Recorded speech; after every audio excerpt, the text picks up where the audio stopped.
should have permission. Okay. So this is Witchcraft Loves Misery, not Misery Loves Company, even though I'm accustomed to saying that at the top here. A kind of crossover reading event between Witchcraft Mag and Misery Tourism. We've been doing this on a monthly basis, and so this is the second one of these, and we have hopefully a pretty awesome slate of readers ready to roll here. I do want to apologize at the top. Sabrina isn't here quite yet, but we're going to go on without her, and hopefully she'll get her computer issues and stuff sorted out and be here soon. First up to read tonight is Troy. All right, cool. Do you hear me all right? Loud and clear. Okay. All right, I'm going to read 3 small things. This one's called Pills. I ran out of things to do one day, but walk. I'm always walking. Walked right into a barn. There was a horse in one of the stalls eating sludge from a bucket. I said, "Oh, hey, what's up, horse?" He just kept eating. I patted his head. He made a noise that sounded like ouch. I wriggled his ears with my fingers. He smiled at me. Somebody came out of nowhere and brushed him. I watched as they did this. They were gentle and he looked happy. I walked around the barn looking, just looking, bored. Found a large knife hanging from one of the walls near a pile of hay. I started at the throat. From there I moved on to the belly. Don't get me wrong, opening bodies is also a boredom. Takes lots of time. I had no trouble fitting inside of him. I eased up his weight, no problem at all. Still kind of boring, but now I was doing something, right? Wasn't I doing something? People came, they fed me, they pet my ears, they brushed me. I took them for rides through beautiful mountains. I did tricks for them, jumping over poles. Beautiful women adored me. They rode me, they brushed me, they fed me, they applauded me at every turn. They also bathed me. But ultimately, I was still bored. So one day I crawled out of the horse skin and went back home. This is called Chorus Line. The day we moved in, there were footprints in the mud leading up to the porch. A faint smell of lavender greeted us in the entryway. A certain familiar warmth cut through and melted the cold things. There was no trace of mud in the hall where Hannah used to sleep, and no prints turned away. It appeared to be empty except for the items which came with the house. We flitted in and out of the rooms over worn wood floors. Dust motes circled visibly in the air. Stiff clothes still hung in tightly closed closets. We found brighter than emerald wallpaper in the kitchen, and my wife said, "It's so him. I love it." His bedroom was still white, very clinical, not him. There were barely any overhead lights. Most of the house was lamplit, and the lamps scattered about in corners were not yet used to our shadows. I noticed some paint peeling in the upstairs bedroom, so I started at it with my fingers. It was flaking off, didn't take much effort at all, though at one point I employed a spatula. I kept at it because of the markings. I noticed a thick line under the paint, then another and another. Then came all these names and dates and more lines. A whole history of growth that had been glossed over, a life, many lives. When I later repainted the room, I couldn't bring myself to paint over that spot. I moved a shelf in front of it and jokingly called it a tombstone. The first night, the old rotodial phone on the wall rang. My wife answered, dead silence. She put the phone back in its cradle, said, "That's weird. We didn't set up phone service, did we?" No, look, the phone isn't even plugged in. We didn't get much sleep that night with all the creaking and banging and what sounded like footsteps. Just old house noises, I said. Next morning, we ate eggs and drank coffee in the kitchen. We had woken to a light snow that suddenly turned violent, almost blizzard-like. You could hear it hit the rooftop.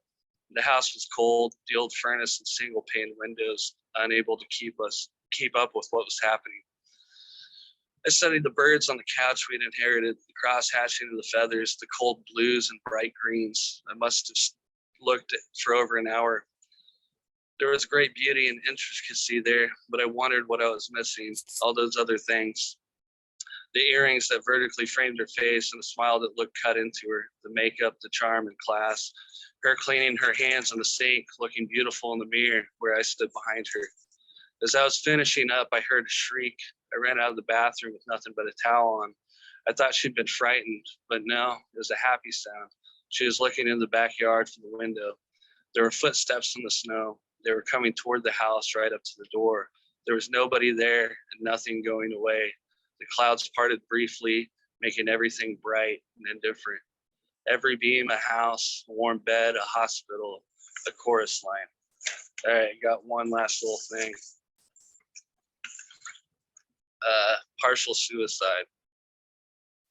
The summer Corky wore puka shells and Amelia's belly grew fat with fetus. Little Tommy from down the street stole his parents' car, drove out to Lake Afton, and as his last human gesture made his entire life into a subject of query by leaving his blood on the beach. There was a note. All it said was, "I needed a nap." Don't we all? That's what my dad said. How you little fucker? Okay. Sorry, Rudy, I don't have the power to remove anyone. So if you could, because I'm not the host. Yeah, I'm on it. Okay. Hold on. Sorry about that, Troy. Oh shit, That's my all bad, good. boys. He's changing his room. That Little fucker. I do appreciate it though. I'm gonna leave on my own. I ain't gonna make you kick me. I don't even know where I was at. Yeah, no. I think you. Why don't you I start see. the last one over? Okay. Is he gone? He changed his name a couple of times there, so I think I got him. Sorry about All that, right. Troy. That's all good. The summer Corky wore puka shells and Amelia's belly grew fat with fetus. Little Tommy from down the street stole his parents' car, drove out to Lake Afton, and in this last human gesture made his entire life into a subject of query by leaving his blood on the beach. There was a note. All it said was, "I needed a nap." Don't we all, is what my dad said. It was also the summer my dad decided he'd be a gardener. Mom got her hands dirty too, peppers, tomatoes, green onions. Everything tended to with love bears fruit, they told me. Then Corky started smoking meth. After a month, the garden fell into disrepair. Mom started painting past what was left of her nails into the flesh, and the salsa Dad had planned to make fresh still came from jars. I spent a lot of time alone staring at walls, plugging my ears to the violence of it all. My feelings were too much for me to touch. The first I learned about it was from Dad. I must have been 8. We had one car at the time, an old beater with dents shovel pounded into the brown. We sat there in the parking lot of the half-price store one night, waiting for Mom to get off from work. He small talked to me about a bit, but mostly listened to AM radio. Then he started bitching about how it was taking so long. He shoved cigarette after cigarette into his mouth. Somebody on the radio said something nice about Bill Clinton, and Dad said, "That son of a bitch is evil." He turned the volume down. Then he told me how badly he wanted death, hungered for it, how he couldn't handle being a father. Just keep the car on and not open the garage. It's that easy. Don't worry about it. I'll be fine. Won't feel a thing. He had tears in his eyes. Amelia had her kid in July, had a crib in her room, changing table. She was 17. Corky would steal her clothes and wear them to the gay bar. He was 15, looked older, had sideburns and charisma, and liked drugs just enough to suck the occasional dick when he was short on payment. Nobody ever really talked to Tommy. He kept to himself. We all thought he was weird. After he killed himself, we acted like he was our best friend. We told stories about him that were wild and made up, that he robbed a bank one time, lost his virginity at 10, that he had at least 8 boxes of Playboy under his bed, that by the time he was in middle school, he'd made tens of thousands of dollars selling drugs to the neighborhood elite. We did this because we were too scared of the truth of his life. We were unable to fathom his tumorous thoughts. We didn't even know what ailed him, hadn't developed the vocabulary for it yet. As the weeks went on, everybody seemed to pin it down as just a bad choice and quickly forgot he was ever there at all. My dad started working more overtime. He would rather work 70 hours a week than have anything to do with being a father. He left most of that responsibility to Mom. When he was home, he'd almost exclusively sleep and be extremely irritable to anybody who blocked his view of the TV, even if his eyes were closed. Outside smelled like chlorine and heat. Subdivisions popped up all around us, choking the woods and ponds from view. Our memories left in sawdust, trees chopped and bulldozed to make way for new concrete foundations, poured out to build up homes. The homes themselves soon filled with people we despised. I spent a lot of time away from my people, wandering the neighborhood, trying to find the courage to leave my life, get away from it all, find a good street or better home to graffiti my blood against. It was the first time in my life I understood my dad, understood Tommy, understood I wish things were different and never would be again. Another kid suicided on sleeping pills in August. I knew because his sister had big tits and my brother liked them. People called him Mouse, but Corky called him Delaney because that's what his name was. And he knew by that point what it felt like to be made to feel meaningless through subtraction, to feel nothing and everything at the same time. Only it was too late to be proper. Mouse was dead. We still don't talk. We still don't understand each other. Corky and I don't even acknowledge that we are both broken and by the same things. I feel more connected to the dead strangers in my life than the living. Maybe it's because I want to uncover the mystery that haunts me, the thing that leaves me hollow and reckless with my body, my brain, my soul. And that's also exactly why I keep it buried, the fear I'll actually find it. The fear I'll suddenly understand that I'm alive and will someday have to face that fact. What I was really doing was working up to the final act. That summer, I couldn't tell you. I just know I got to a point where I was constantly thinking about my father's credo, won't feel a thing. I started cutting my legs and burning my arms to come to some sort of understanding with myself, to give synthesis to what I felt inside. The understanding being this seemed like a good short-term solution. All right, thank you guys. Troy, that seemed like your greatest hits right there, man. I know you've read the first two before on Misery Loves Company, right? And they're two of my favorites by you. And this third one, I think it's the first time you're reading it here. It was just published in Hobart last week, right? Or even perhaps this week. And I read it, and man, it slew me. I think that was my first time reading a piece by you rather than hearing you read one at Misery Loves Company, right? And I was just, it's a devastating fucking piece, Troy. It is like, especially the moment in the car with the narrator's dad, because that is some shit that a parent should never say to their fucking kid, say in front of their kid. And yet, like, it's so true to life, right? Because how many times do you have that moment where you're alone with one of your parents, and when you're young, and they let the mask down and they say something they shouldn't say, they show you some hint of the despair that's actually there, right? Or of the fact that they simply do not have their shit together. And that moment is so like perfectly real, and yet so fucking like absurd and terrifying at the same time. It's just a really psychologically astute piece of writing, I think, Troy. Thanks, man. Yeah, Appreciate it. you.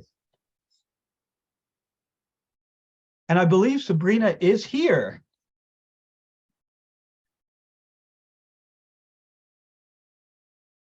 Oh, I'm here. I'm here. I'm so sorry that I missed the beginning of this. I fell asleep. It's chill, but someone tried to do fraud as you.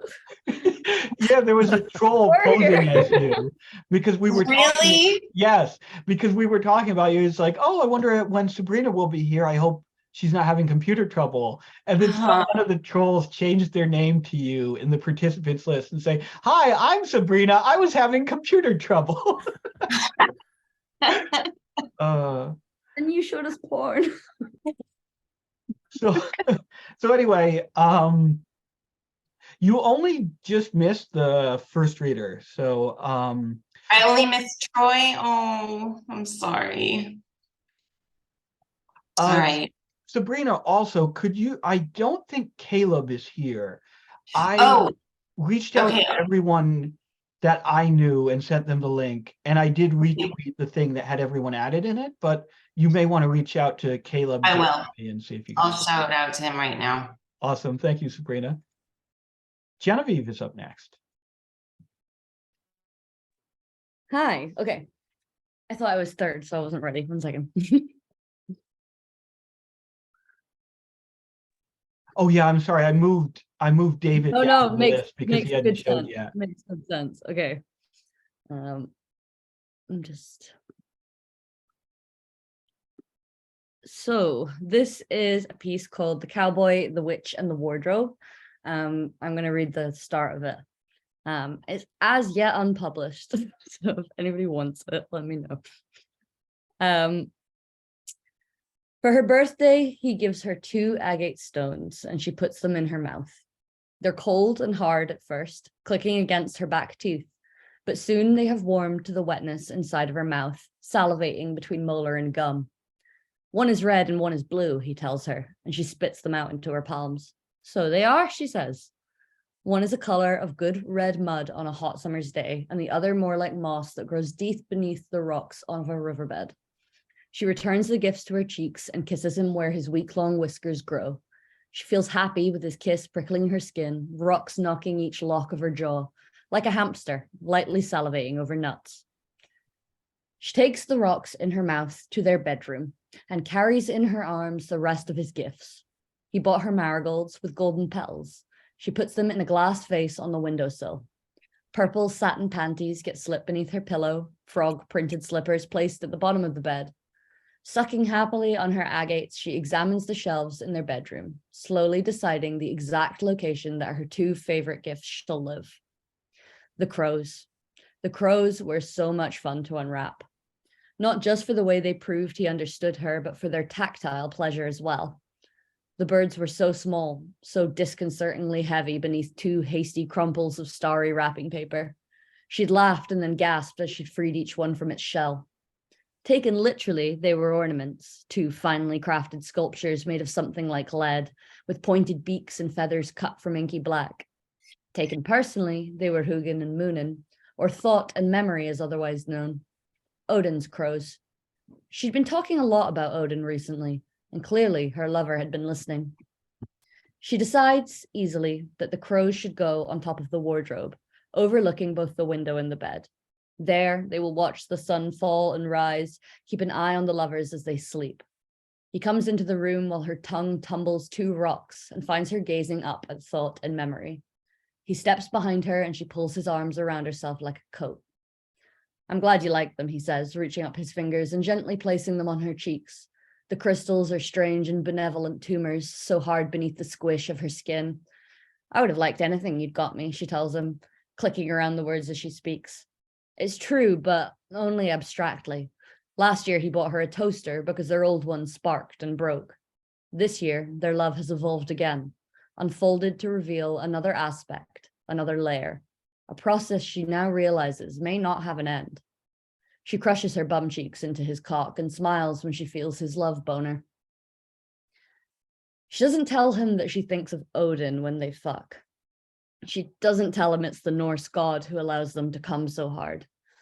She doesn't tell him that when those disbelieving moans escape her lips, rising through the air like steam with claws, that it is Odin that she yells for, that the same can be said of the animal whimpers she dexterously coaxes from him. An offering, call it divine intervention. She doesn't tell him that their orgasms, whether violent or languid, rapturous or slow, arriving 8, 10, 12 times in a row. Well, he only comes once, as is the limitation of his anatomy, but her pleasure thrills him as if it were his own. That the satisfaction is possessed by neither of them, because all ecstasy has already been dedicated. She has bestowed new meaning to the big O of their orgasms. Odin, her body clangs like a cymbal. Odin, it throbs as they grind like mortar and pestle. She doesn't tell him, yet it isn't a secret. Intensity informs him that something's changed within their tryst. He knows. Without knowing, he knows. She's read in her library books that Odin is an attentive lover, that he's dismissive of all notions of gender. Okay, maybe she didn't read it in such precise words, but she has siphoned necessary meaning from between the facts and sentences. It's been a month of revelations. Up late, he confessed that he's also bisexual, and in turn, she informed him that she's becoming a witch. He was raised not to question too much about himself, but by the age of 24, of course he has. What is this feeling stirring in here, he ponders, the answer while lounging in the bath, fingers combing soap bubbles through wiry pubic hair. He admires her when she sucks him off, the cultivation of her skill, her dexterous tongue, the perfect timing of her instinct to get sloppy. Yet beside his admiration is a tight, hot buzz. Is it envy? Yes, he enjoys the bounty of her mouth, but he wonders how it would feel to own the lips. She was raised cold and Catholic, vehemently believing in weird things like right and wrong. When she was 9, her mother dressed her up in a white meringue dress, the same one that she'd worn nearly 3 decades prior, and sent her to swear on a Bible. She lay one hand on her heart, the other on the fermented tome, eyes skipping around the room from stained glass to baptizing bowl, the coughs of her relatives punctuating the long drawl of the sermon. And she promised that if she ever committed a sin, then she'd burn for eternity in the dirty pits of hell, an infinity of torture, the fair consequences of a deal made by a child. Then the priest placed the wafer on her tongue, so weird his untouching finger in her mouth, and allowed her to drink from the chalice of blood. Then her family all clapped and took photos. It was a happy day, and she was given money, pieces of jewelry. Any spiritual implication did not occur to her for years after that. One time, out riding her bike and too lazy to return to the compost bin at home, she abandoned her apple core inside a neighbor's trim hedge. She'd figure it was no big deal, apples being of the earth and all, but the fruit corpse bothered her for the rest of the day. She pictured it, molding, rotting, seeds shriveling, flies swarming. Littering, she thought, is a morally reprehensible act. But where does an immoral act become a sin? She realized the distinction was not hers to make. Was it riskier then to bet on a kind God or a wrathful one? She returned to the hedge to recover her shame, but the apple was nowhere to be seen. That night, she forced herself to vomit for the very first time. She could see no other way to eject the dark feeling of guilt that decomposed her from the inside out, a feeling that the ground was about to crack open black and swallow her, drop her down to the debt collector, sovereign hell serpent Lucifer. At this time, she was only 11. I could be as good as you, he thinks, as she grapples with his ass cheeks, pulling him deeper into her mouth. And God knows you're just as good as me. She never used to be so physically assertive, and he's never been so physically vulnerable with anyone else. She likes to insert things inside him, beads, butt plugs, slowly building up to dildos. She winks, and in turn, he whimpers. He's realized he loves to whimper. They fight and make up, blow and get blown, and such practice has provided lubrication for other fluids as well. She was shamefully bi before they got together. Now she wears it upon herself like a buckled cowboy hat. No one died and made her sheriff, he smiles, and around his cock she laughs. Maybe I want a turn as well.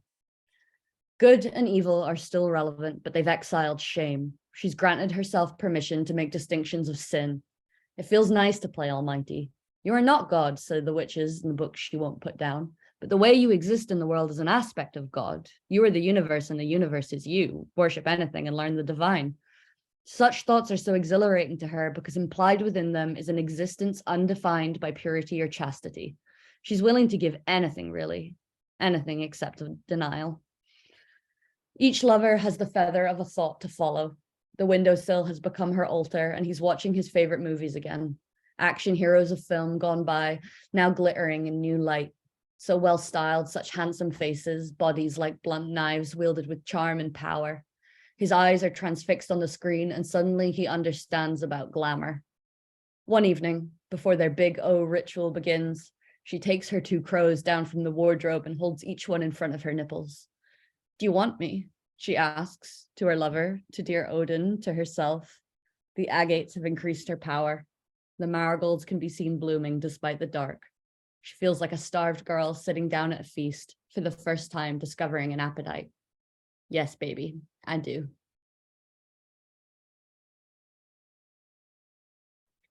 That Thank you. was fantastic. So I have a real thing for pieces that mix like the deconstructive and contemporary with like folklore and mythology and fairy tale. And what you've done here is really remarkable because you've taken those 2 realities and you've fitted them together perfectly. This never feels like it's a contemporary story with a bit of like mythology sprinkled in, nor does it feel like a modern myth that, you know, like a mythological piece that happens to be set in the contemporary era. Instead, it's like this perfect, seamless melding of all of this mythology and folklore with a very psychologically contemporary story, with a story that's very like aware of the moment in the time that it's been written in. And there are so many like gorgeous turns of phrase and little, I love the apple core. I love the, like, because it's the first sin, right? It's her first sin in her mind, and it's the first sin. It's like the you know, the fruit of the knowledge of good and evil. And it's all together in that one image. And it doesn't feel, you don't like emphasize it in a way that's like winking or heavy-handed. It's just there, and it's just like elegantly integrated into the fabric of the piece. It's fantastic, Genevieve. Thank you. Thank you. I love when you do this, but thank you. Yeah, thank you so much. And Jean Lucas up next.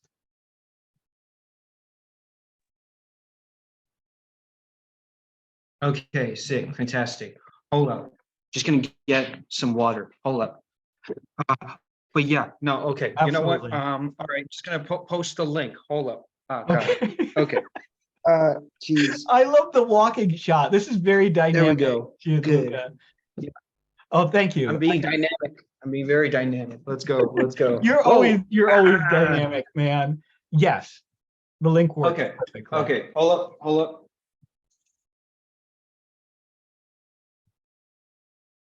Okay. Okay. I'll sit down here. All right. Okay. All right. Let's get it. All right. Everybody wanna come in? Okay, everybody's in the place. All right. Let's go.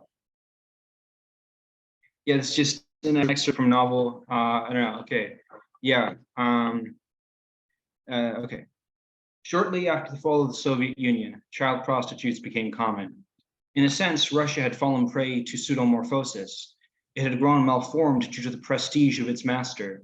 Huey Long was murdered for suggesting wealth redistribution. When a country has its spine bent into an irregular shape by America, it grows up thinking that such a shape is natural, much like a child with bad posture. Reactionary dreams feast upon it like growths, said Eris. The seasons are getting faster, noted Oppenheimer. The earth is cognizant of the quickness of its demise, and so it's making up for lost time.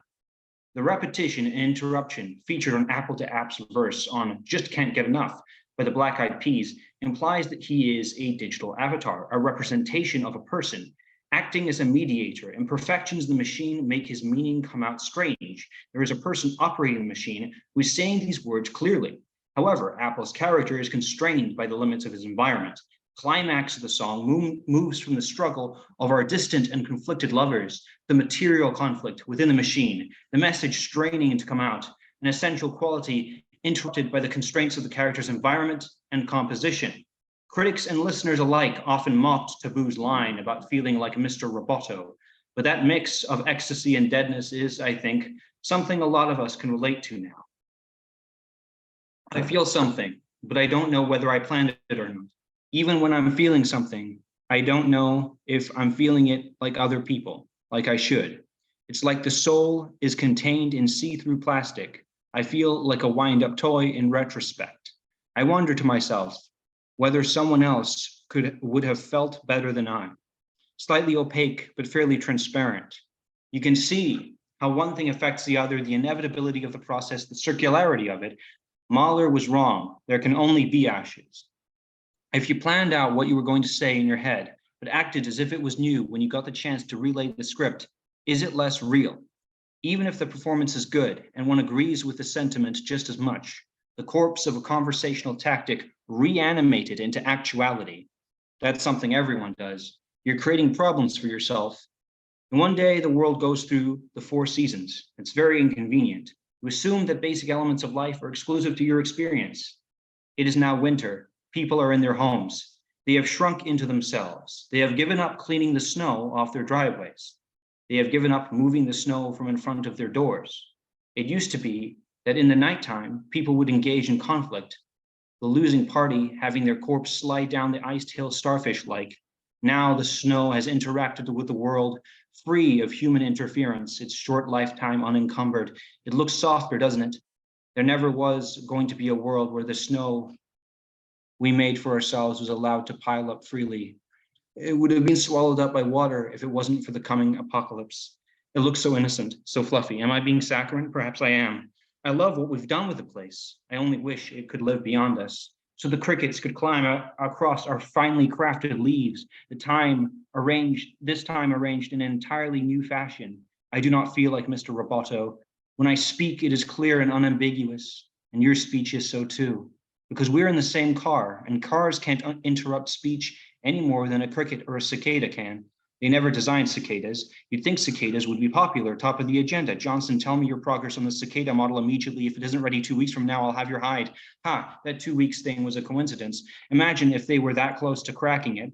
Well, they couldn't now.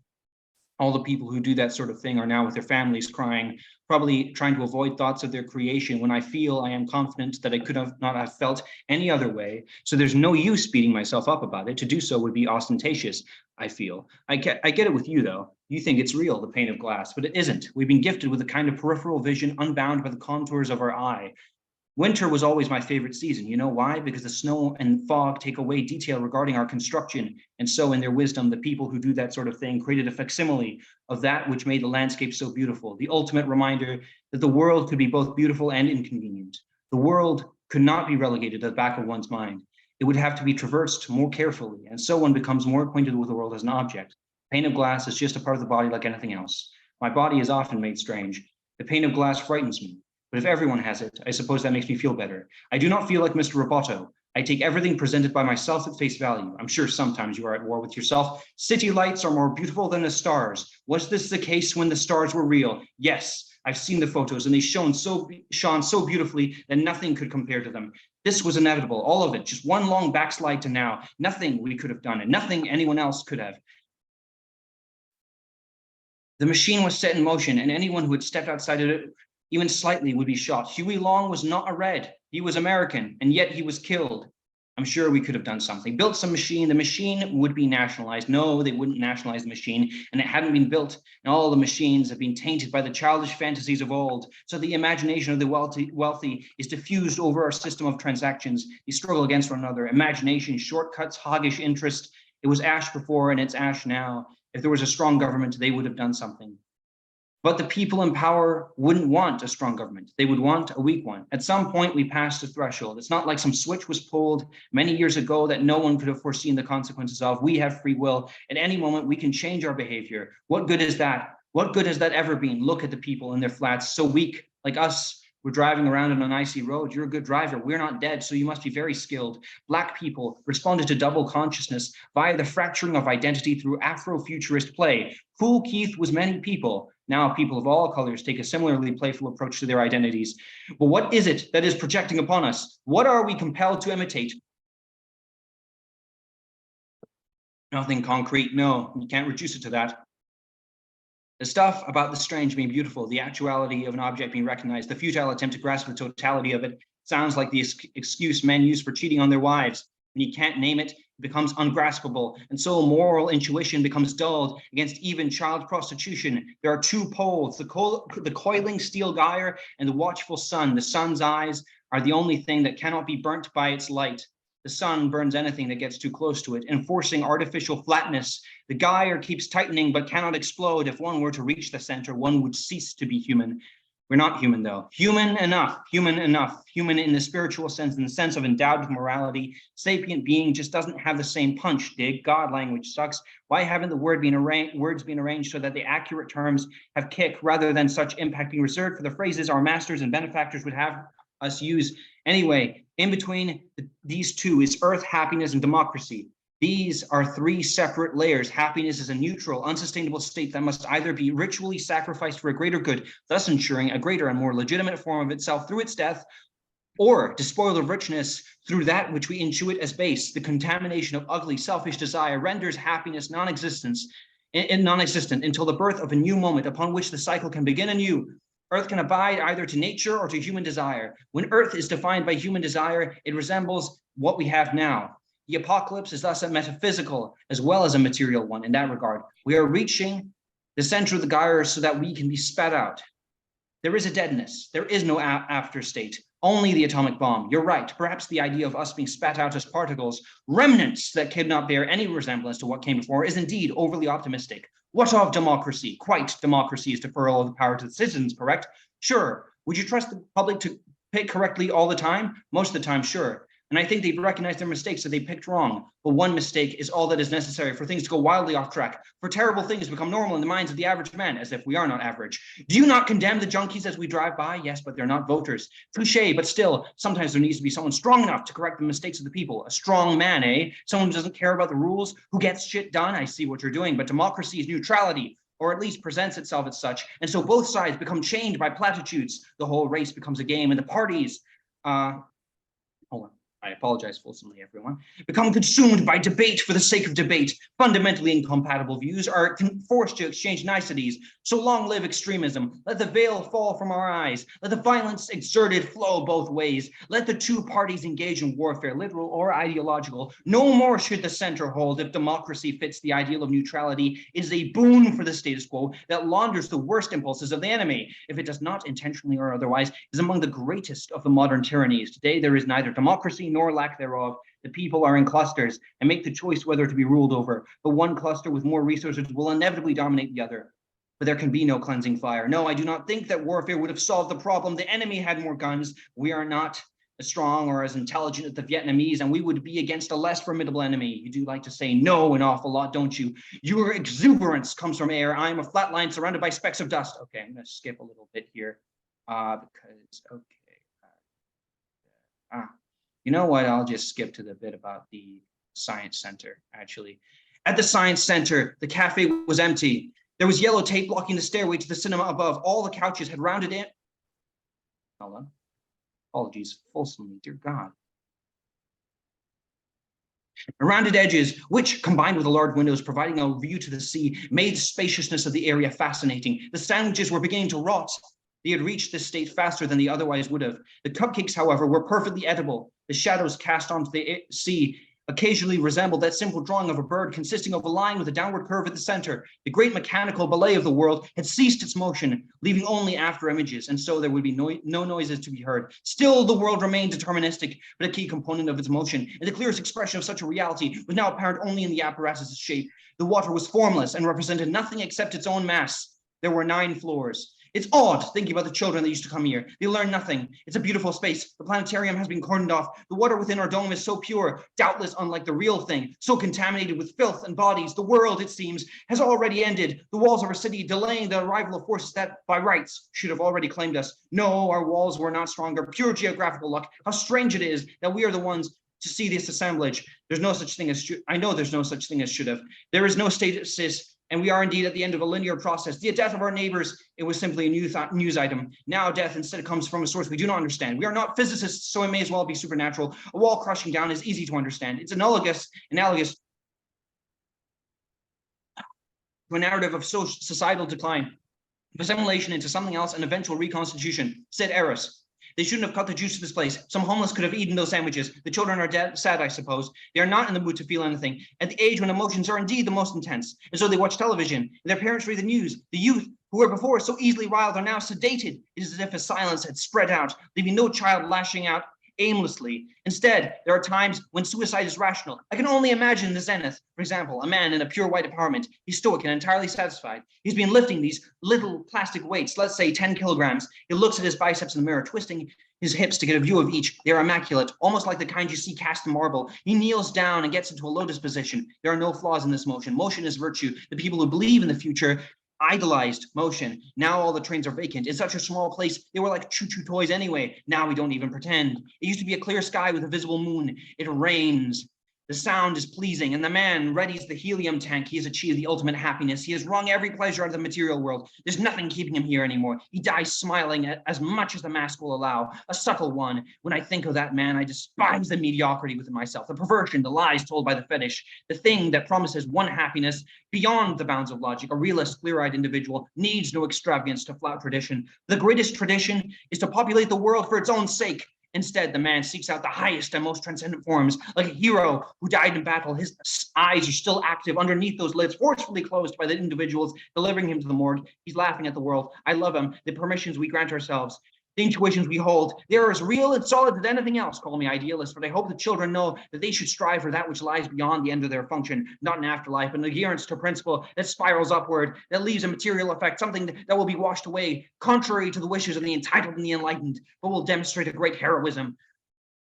Does one want to be present, or instead the gaseous crest of the world's ideas washing one clean stand up so that when one's atoms are scattered, they explode in the shape of a man, said Oppenheimer. I'm more a fan of decadence, honestly. The extravagance of the machines are why we care. The legs of sand suggest so much more. I do indeed tremble before them, rather because they are so fantastic. Look, this used to generate electricity along 2 wires that at the top spread out, so trivial then, but now we can only imagine. She imitated the sounds of the electricity's travel, mimicking the imagined arc with a wave-like motion of fingers. Berserk! All right, that's enough.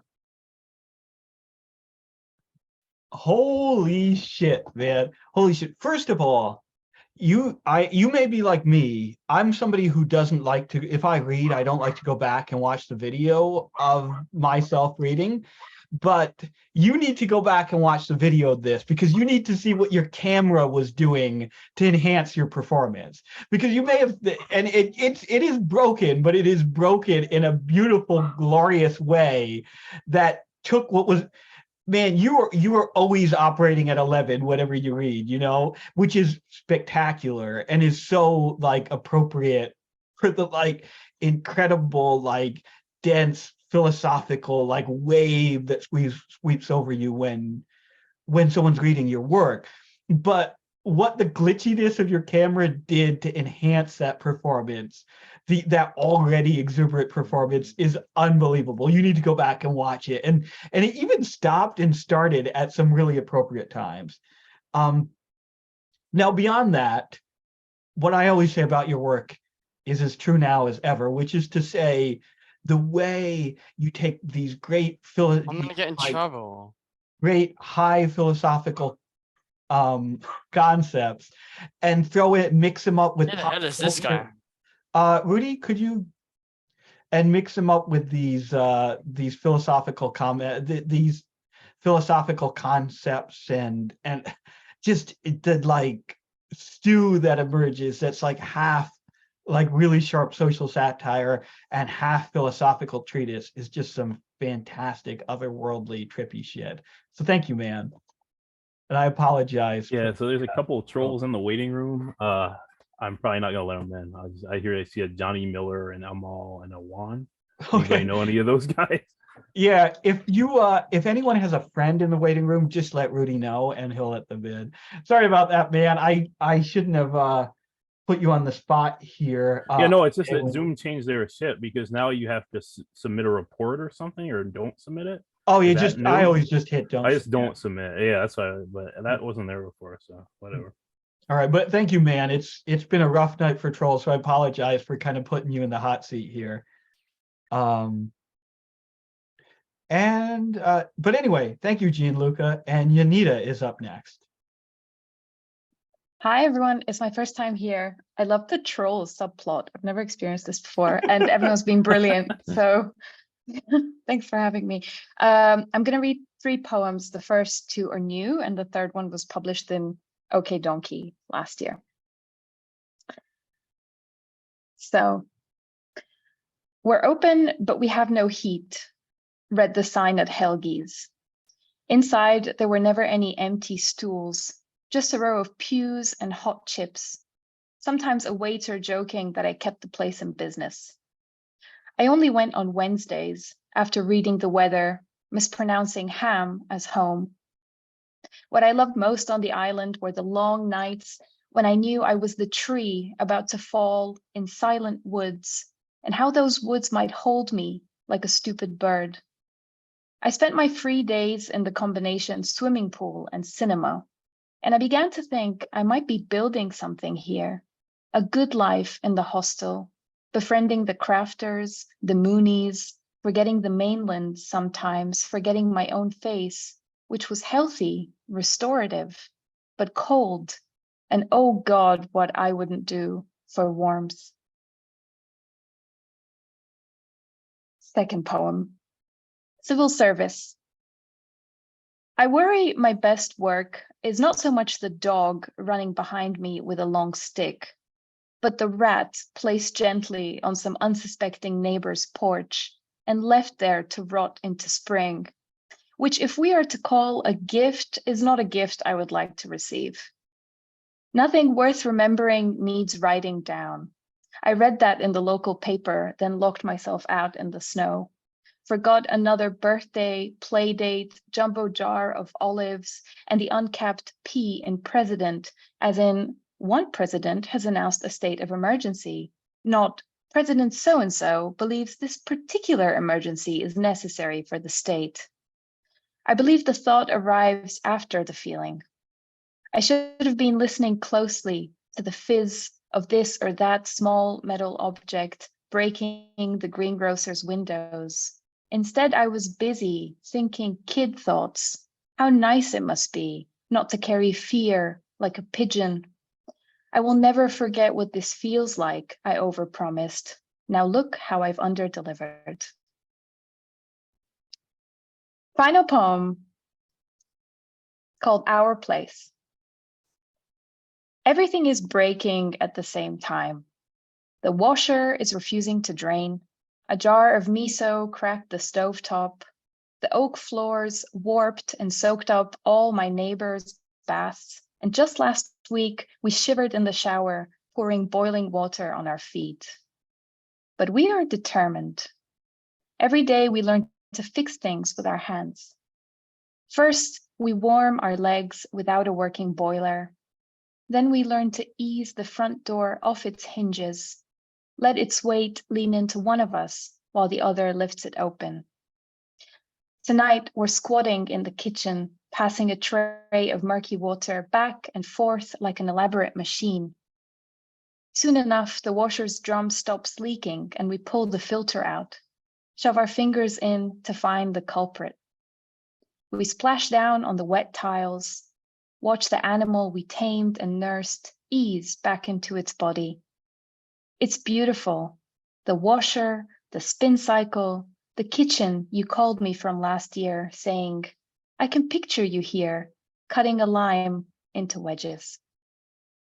Thank you very much. Yanita, those were wonderful.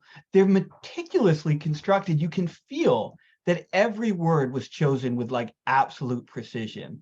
Of these three, I particularly love the second one because it so perfectly captures the anxiety of being a writer, like that feeling of never knowing, especially like in this world, right? Like in this moment when everyone seems to be a writer, when you open up Twitter and you're just awash with like people sharing their work, that sense of like, is my work a gift that people actually want to receive? Like that sense of having labored over something and then feeling it like it is like hawking a dead rat on someone's porch and like making them look at it. And that is just such like the rat versus the dog there. That metaphor is just so perfectly apt and so completely gets at like just how like psychologically degrading it is to be a writer trying to sell your work, trying to offer your work up to the world. Anyway, these were fantastic, Yanita. Thank you so much. Thank you. It's very kind. And Caleb's up next.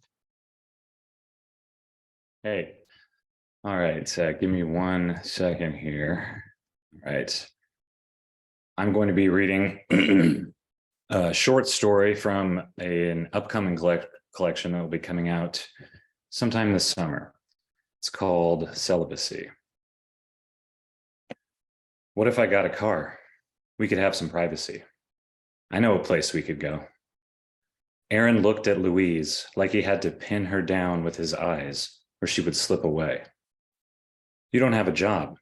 How are you going to get a car? I'll borrow some money from my old man.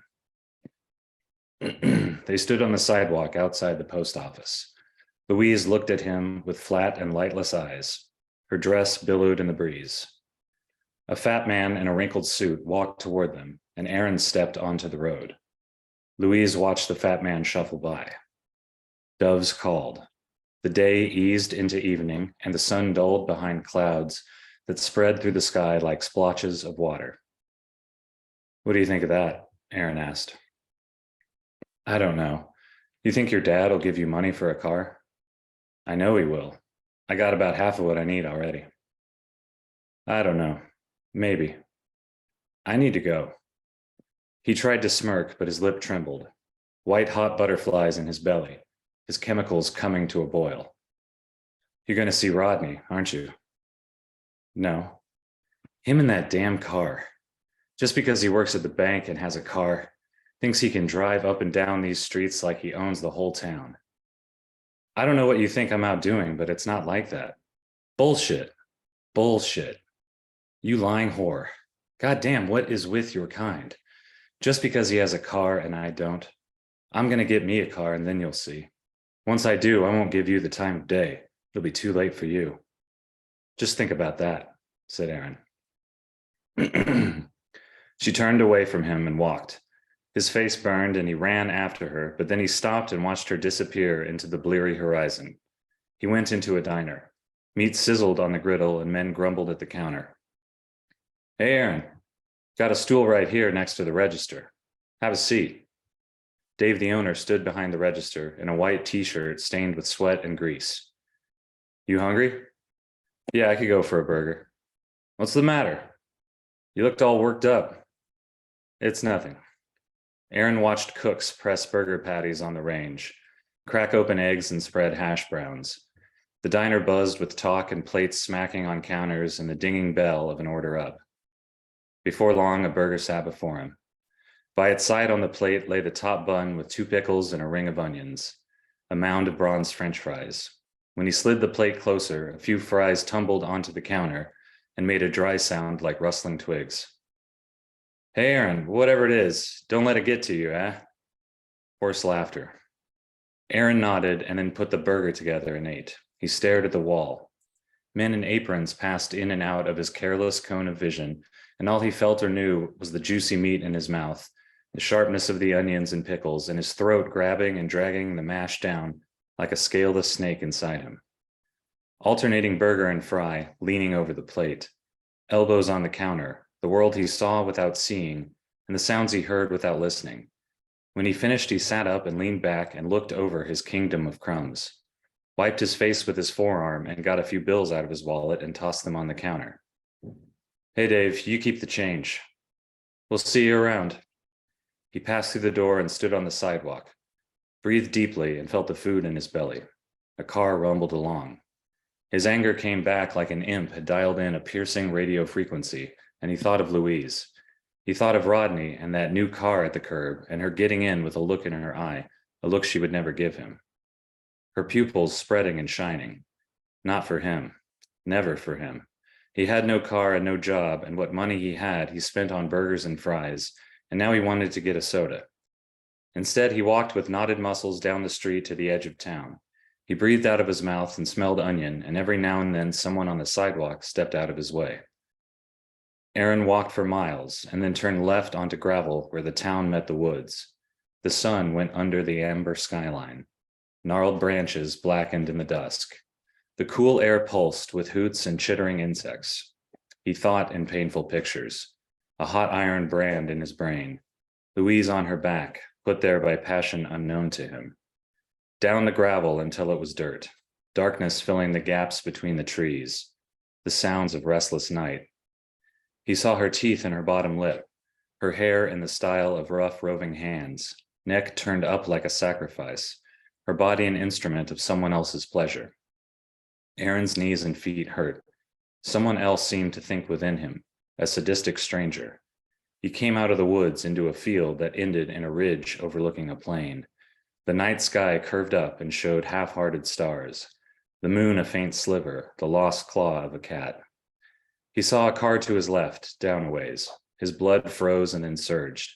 His ears rang. He tottered to the edge of the cliff and looked over the gentle slopes and scattered trees, and then he stepped back and lay down in the wet grass.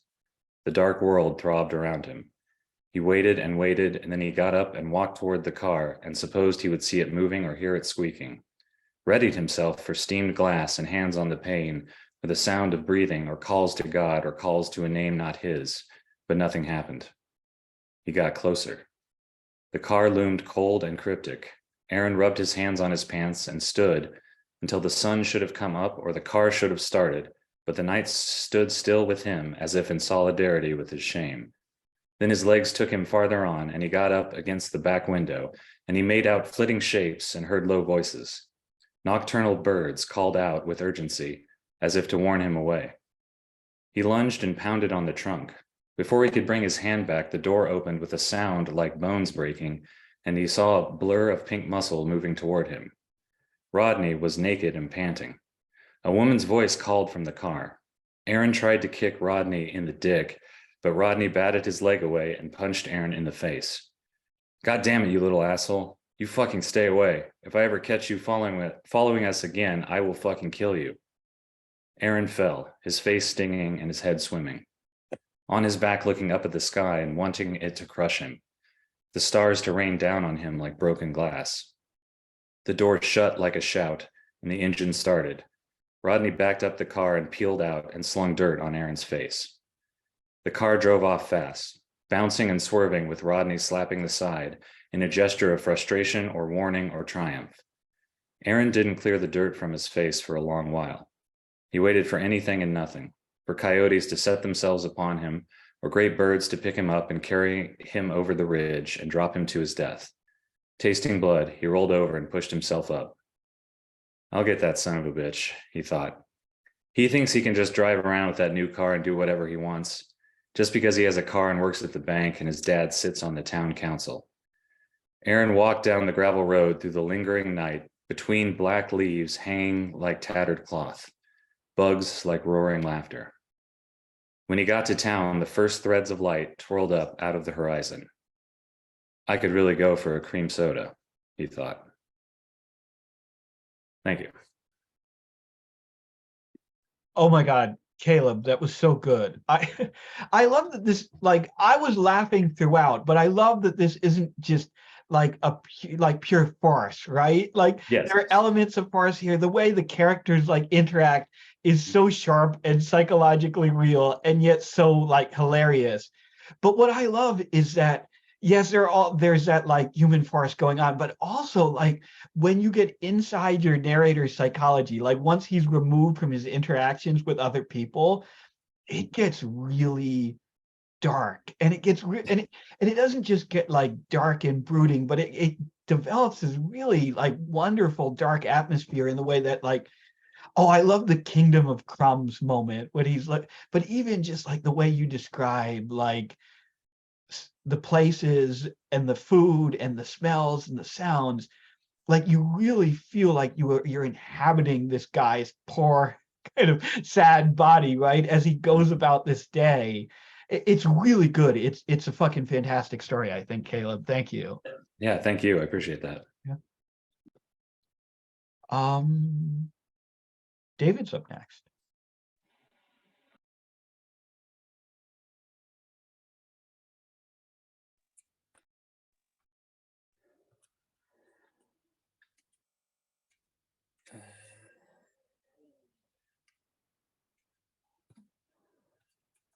Hey, David, how's it going? Oh, he might be having some computer trouble, I wonder. Oh, did he just drop? I heard him briefly there, but Yeah, I saw him on mute, and then I think he dropped. Well, we'll give him a second. We'll give him a second, and if he's not back, we'll go on to Jeff, and then we'll circle back rather to him. Oh, good night, Gianluca. You know what? We'll go to Jeff, and then we'll go back to David when he gets back in here.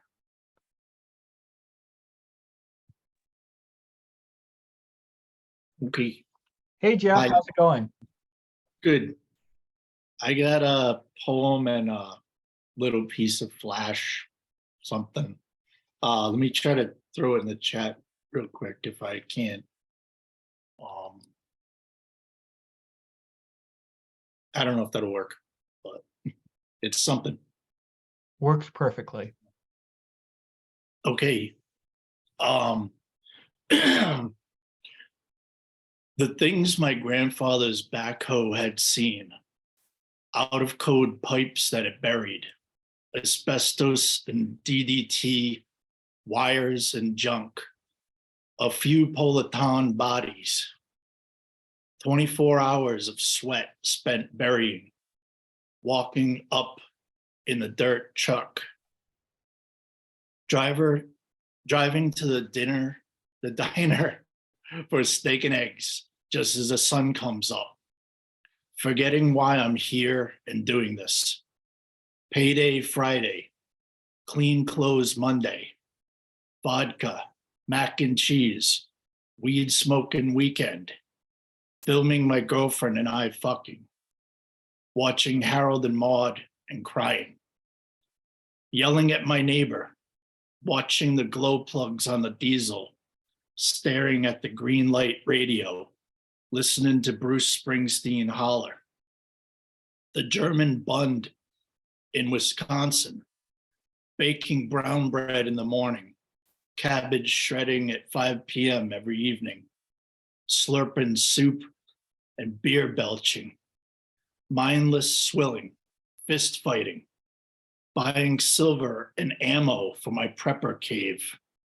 Another time, another war, getting ready for another starving, taking pills in the bathroom, period pupils in the mirror, brushing and plucking imperfections, a face of a million lies and psychic shrapnel. Bombs fell on the civilians, on the face of life, on the children, pocking the surface of God's sticky creation, drowning in the oil that drips off the face of the planet. Death comes uninvited, carjacks your wife, enters your home, armed and ready to kill, stealing jewelry from your family. One judgment away from the champagne or the rope, God's mercy over my soul, or a few F's in the chat. All right. Now on to something completely different. I titled this one Buzzy. Martin Buzzy Horowitz was a well-respected citizen. The Neil deGrasse Tyson of Cape Cod, as he was called by loving neighbors, an academic. Townspeople would say he was a genius. On his desk sat a photo of himself taken in college, shaking hands with Stephen Hawking. He wore a yellow and black striped ties most days, sometimes a lapel pin of a bumblebee. He embraced his nickname, Buzzy, and adopted it as part of his peaceful persona. Buzzy was a Gulf War veteran, but not the type who saw combat. In fact, he'd only fired a rifle a few times in basic training. Buzzy was stationed on an island off the coast of Puerto Rico during the war, tasked with working on a top secret guided ammunition technology. He wished life could be another way. He labored in a paradise while his platoon suffered sniper fire and dust storms in the desert, and this bothered him. He focused on what he had the power to change and ignored things that were out of his control. After the war, his brilliance in chemistry contributed to the patented formula and unique taste of Monster energy drinks. Bzz, bzz, he'd say upon opening the front door, signaling his arrival home from work. His children would rush to the door to take his coat and hug him. His wife would hand him his daily Doors on the Rocks with a twist. As he sat down, bzz, bzz, he'd reply, nodding with a smile, and she'd blush. Bzz, bzz. He'd make his trademark sound every day, at work, at the cafe, just about everywhere he went. Buzzy lived the happy-go-lucky life of a honeybee pollinating the flower garden. Things weren't always this functional.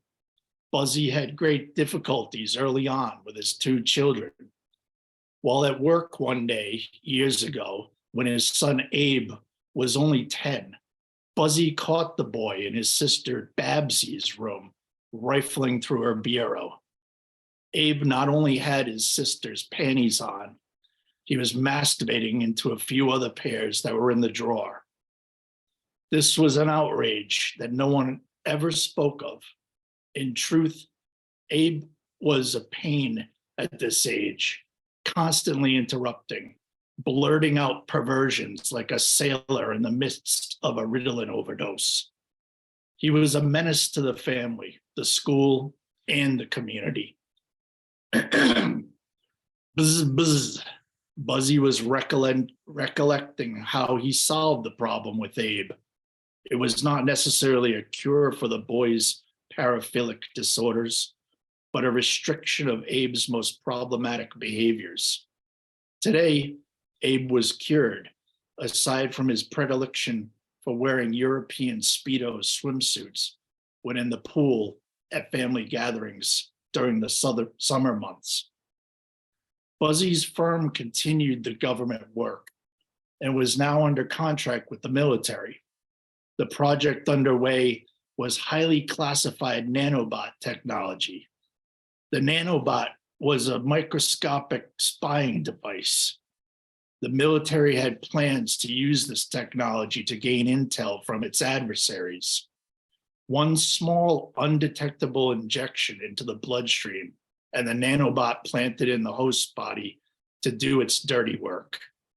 It was activated through the use of certain keywords. If the commands stop or go were uttered, the response in the host was a logarithmically defined thoughts, feelings, and behaviors. It was a perfect blend of cognitive behavioral psychology and cutting-edge technological weaponry. It even controlled the host body when necessary. Bzz, bzz. His secretary smiled and said hello. Bzz, bzz. And with that, with a flat affect, she turned towards the wall. That evening, Buzzy left with a cardboard box tucked away, unseen in his arms. No alarms sounded. Bzz, bzz. He came home and brought the box into the basement undetected. How was your day at school, Abe? Good, Pop. How was your day at work? Very good. Hey, Pop, I was thinking, if I do the trash this month, could I borrow your car? There's a dance, and I was going to ask Debbie Greenblatt to go. Bzz, bzz. And Abe stood up silently, his face displaying a flat affect. He turned and went up to his room. Buzzy heard the door shut and the pull chain of Abe's lamp clink off. Okay. Thank you. Jeff, Jeff, I love both of these. I want to talk about the poem first, because this is a case where you had me at the opening stanza. I love oh my God, I love that opening stanza. The things my grandfather's backhoe had seen, like the things the mob backhoe had experienced. The one, like in one stanza, it's such a, it's so funny, and yet it's so perfectly detailed, right? And the way that you unfold it, where you gradually realize, like, because you could, with that first line, you could, it almost seems like a celebration of like it's going to be this working class celebration poem, right? And then of course the things that the backhoe has seen are a series of crimes and misdemeanors. And then that whole poem just unfolds in a spectacular way and ends with a stanza that's just as good as the one it opened with. I love the like F's in the chat contrasted with like God's grace, and the like the way it goes from being like sort of really like profound and religious, especially with the anthropomorphized death that comes in, and you seem to be headed into this like high-minded zone, and then you pull it right down with the F's in the chat, which is just remarkably executed. And the Buzzy Horowitz character study just had me in fucking stitches, man. I love the the reputation this guy has, like the contrast between that and what we see of him in the piece, right? This upstanding citizen. I love when you call him the Neil deGrasse Tyson of Cape Cod. So you get this sense of, oh, this man must be like uniquely brilliant and uniquely astute, and yet all you ever see of him in the piece is this kind of drone, this kind of worker bee, this kind of like really diminished guy, and it's just so funny. It's just so funny the contrast there. Anyway, thank you, man. Thank you very much, William. Appreciate it. Sorry, I'm still laughing about the mob backhoe. I'm gonna be honest. Thank you, Jeff. And David is gonna close out the night. David, how's your is your computer behaving now? Yeah, just about. Thank you. Yeah. Right. Okay. I'm just going to read 3 poems. The first one is called Radiohead and a Stick of Butter. Okay. So I walk through your landscape. My tears stain this dirty face. Just because you feel it doesn't make it real. I just want to cup the blue moon and whisper italicized words into the heart of its gravity. There is a fragment of my dreams still fresh upon my tongue, tastes like a honey-dripping beehive with all the stings still attached. A Valkyrie stinking of wet dog drinks a day-old beer and falls deathless onto the heroin-injected sheets. I try to wake her. She snores and tells me to fuck off. God keeps slipping me roofies before telling me the night was sculpted out of Adam's rib, not Eve. Only a fool could think a man could make a woman. He winks and I feel sick. I run into the spaces between the stars, each dark blade of grass beneath my feet, a memory I wish to remember but forgot. A crow with eyes more human than mine sucks on the blood of the tree. Blobs escape its beak and drip onto the roots. Nothing is as lonely as man. God dreamt you, then forgot you, but he did that to everything. You're the only one to cry about it. Empty but full of my father's silence, I take my song from my throat and javelin it into the sky, hoping an echo will reach his ears. I crawl into my bed of weeds, whose architecture is everything I wish to replicate. And the next poem is called The Owl. An owl enters the center of darkness and voices nature's pain, unending, silent, present in the leaves, the way they fall, the way they land. As we together, after hurtful words mumbled and sighed, but never clearly spoken, listen only to its midnight cries, it looks with piercing light into the open windows of our skulls. A crime has been committed, an act of coldness, of abandonment, when tenderness should have reigned.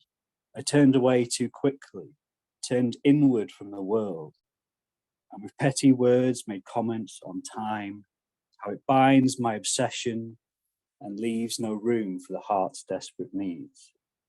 In our bed, turning with the weight on your side, I reach out and try to break the bonds of separate lives.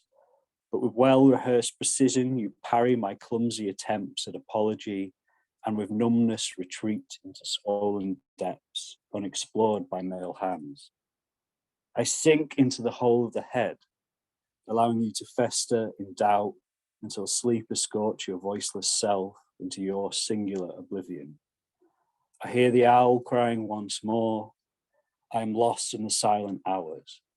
It speaks and all of nature understands, but I am dumb to its calls which penetrate bark and stone, and the distance between our bodies is like a waking death. And then last one is a series of lists. So 1, a bridge is being built. 2, a father is hanging his clothes on the washing line, as if they were artifacts of grief. It frames the lock into 2 realities. It frames his body in 2. The lower, the white legs thick as honeycombs, the odd socks, the bare feet on Scottish winter morning, the grime of depths collecting in the crevices of his toes, and the hair like marram grass falls in waves on the shore of his thighs. 4. The upper. His pot belly is a horizontal hillside, now a bumper car to chart a course through the supermarkets he despises. His complexion, ruddy like nerdy boys on the precipices of puberty. His hair, what's left of it, is constantly on end, as if life is just one continual big shot. Each strand a flag in the wind, and the eyes of the buried cosmos of a man. He is a junkie en route to his paradise of tears, an eternity, a supplication to the waters, to the Lord, to the big JC, or Muhammad with his illiterate brain, inking Gabriel's words direct from the big mystery himself and the truth of the world and all its matter. And yet, he is as isolated as a paedophile. 5. Rubble. A man is a pile of rubble. He contains only hiccups of meaning. His is a jumbled sale of bad advice and too much drink, a chaser of failed lusts, a misanthropic dreams. Down it, down it. 6. He is a mixed metaphor that no one bothered to correct, and the ghost of his youth, grim-eyed in Chicago, is reflected in light, in shadow. Thank you.